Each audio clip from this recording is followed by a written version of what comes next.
Hey, my friend. Glad you made it here. If it's your first time, welcome. And if it's not, you'll already know the kind of stories we tell. If this one hits home, don't forget to share it. Your support fuels everything. And hey, let me know. In the comments, what city or country are you watching from? I read everyone. Okay, take a breath. Because this story is one still echoes. For 12 long years, I believed Evelyn and I had something unshakable. A bond forged not in perfection, but in pressure. We had braved storms together, her father's funeral when she couldn't stop trembling in my arms, the miscarriage that hollowed us both out in silence, and the months of financial drought where I came home with engine grease under my nails and nothing left in my tank. Through it all, we endured. At least I thought we did.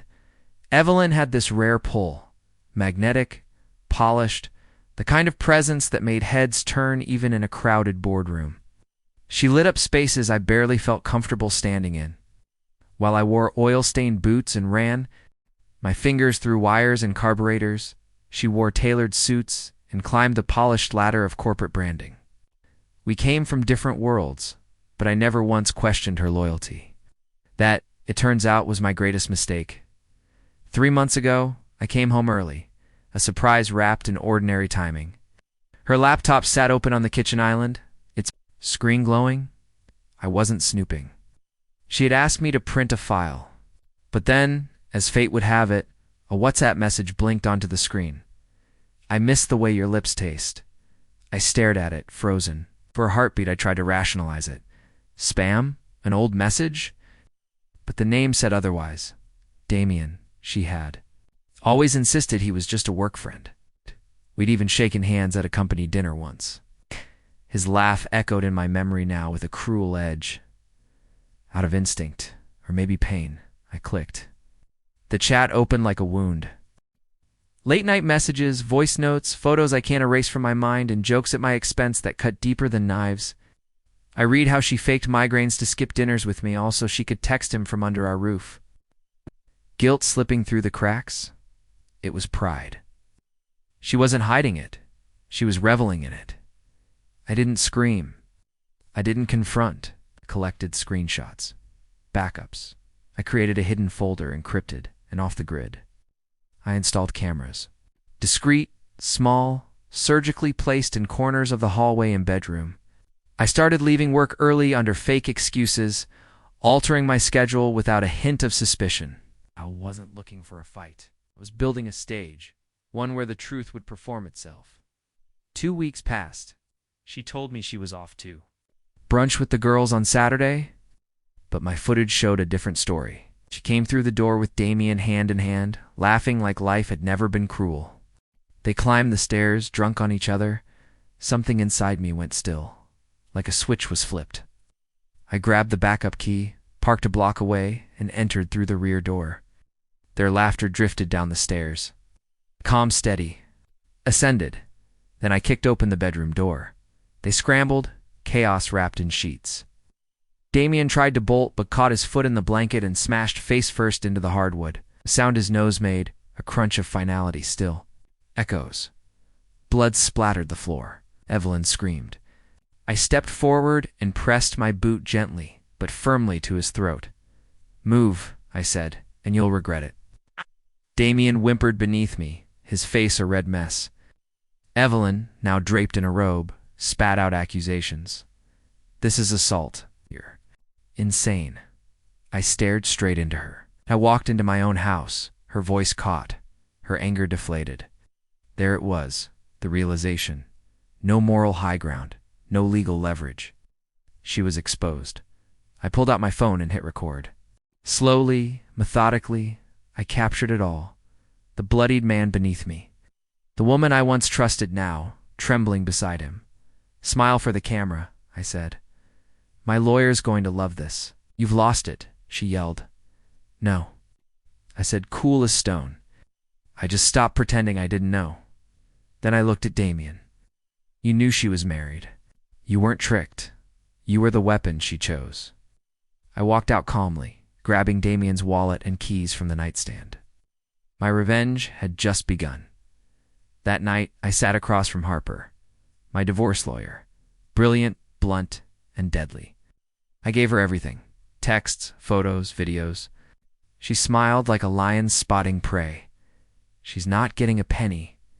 If she tries, we'll drown her in filings. Next came her job. I made an anonymous call to the ethics hotline at her company, uploaded the video, sent a note you might want to reconsider who's representing your brand's family values. She was suspended within 48 hours. An investigation followed. Her flawless image, devoted wife, successful brand ambassador collapsed. Then came Marissa, Damien's wife. I found her on Facebook, a school teacher. I sent a short, respectful message. Hi, I think we were both deceived. I can provide proof. Her reply came in seconds. I knew it. Send me everything. I did.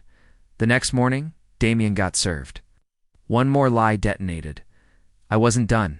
Using an anonymous account, I posted a blurred clip with a detailed, factual backstory on a forum dedicated to infidelity awareness. No threats. No names. Just truth. It went viral. Someone recognized Evelyn's voice from the audio. She was fired by the end of the week. Damien too terminated after HR discovered the affair took place on a company retreat. Both imploded, publicly and professionally. The calls started pouring in.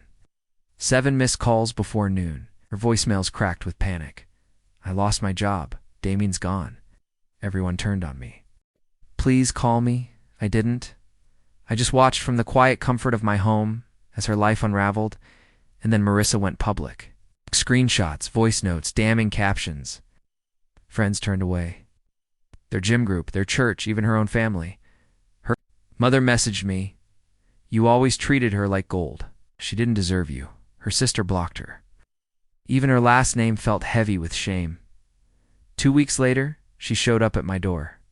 Hollow-eyed, wrapped in a coat that once screamed luxury, but now sagged off her shoulders. "I was stupid," she said, voice cracking. "I've lost everything. Please, don't shut me out." I met her eyes. "You didn't trip and fall into betrayal. You planned it. You covered it. You reveled in it. Ow. You're standing in the wreckage, looking for sympathy." Tears spilled down her cheeks. "Don't you miss me?" I took a breath. I missed the version of you I thought existed. The one who never laughed at my pain behind my back, but that person was a lie. Then I closed the door. Soft. Final dot, Evelyn ended up crashing on a friend's couch, picking up retail shifts to scrape by. Damien disappeared completely. Word was he'd moved back in with his parents. I went the other way. Got promoted. Back into therapy. Reconnected with old friends, and eventually, as I met someone new. Someone real. One evening, she looked at me over cold coffee and asked, "What would you do if Evelyn came back tomorrow begging for a second chance?" I didn't hesitate, not even close. Oh. Because I've outgrown the version of me who clung to her, and she never even came close to the person she pretended to be. That was the real closure, not revenge, not exposure. Just released 6 months later, a thick envelope showed up in my mailbox. No return address. But I knew the handwriting. Inside, a torn wedding photo, the silver locket I'd given her years ago, and a letter. "I don't expect forgiveness. Just hope you'll remember that. Once I was more than my worst mistake. I will never forgive myself. But I'll always remember who you were before I ruined it all." I folded the letter carefully, placed it in the hearth, and watched the fire consume it. That night, I slept like a man finally free. For anyone watching, holding on to something that's already let go of you, hear me. The truth doesn't need an audience. It just needs space to breathe. When someone throws away your loyalty, like it's cheap, you don't chase them, you rise. And sometimes, the quietest revenge is becoming exactly who they never believed you could be without them.